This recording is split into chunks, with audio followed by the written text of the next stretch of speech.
And then we're making our way to the chairlift, and in the maze, before getting into the maze, there's this whole group of guys, and they're standing around, and they're all stretching.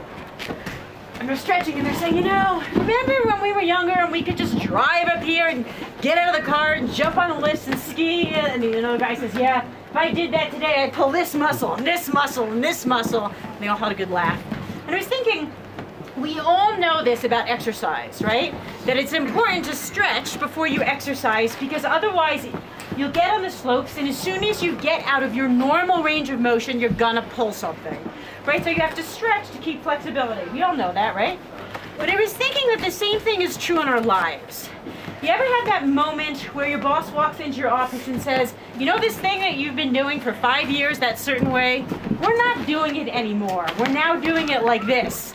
And you're like, oh no, don't make me do that, because it's hard to stretch ourselves. So how do we keep ourselves nimble? So one of the things, this is Elaine Barenblatt, she's our educator, she started working with us in July. One of the things I love about working with Elaine is she's completely flexible. It's all new to her. I'm like, I'm not really satisfied with the way that turned out. She's like, yeah, me neither. Let's change it, you know? So how do we stay like Elaine, and how do we stay nimble like that in our lives?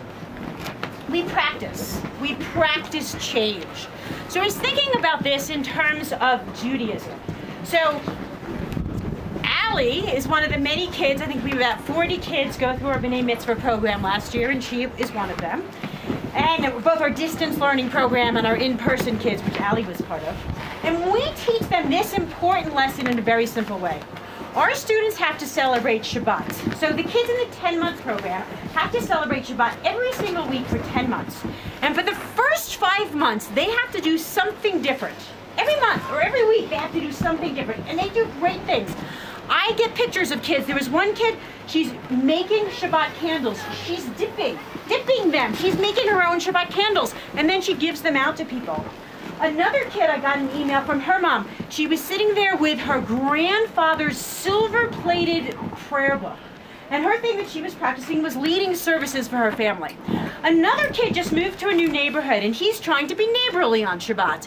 So for weeks he picked up trash for Shabbat. Then he had a neighborhood picnic for Shabbat.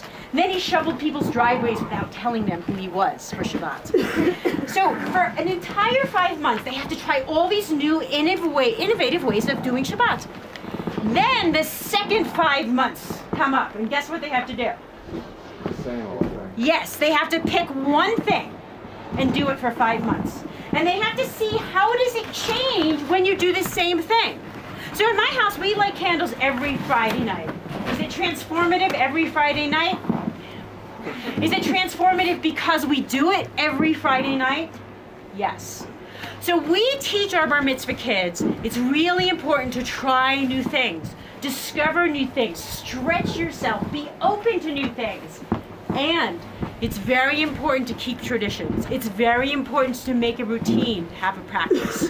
So I want to invite all of us in our religious practice as well as our lives to remember to keep those two things going. Be innovative and keep tradition. Any thoughts? Good. Think about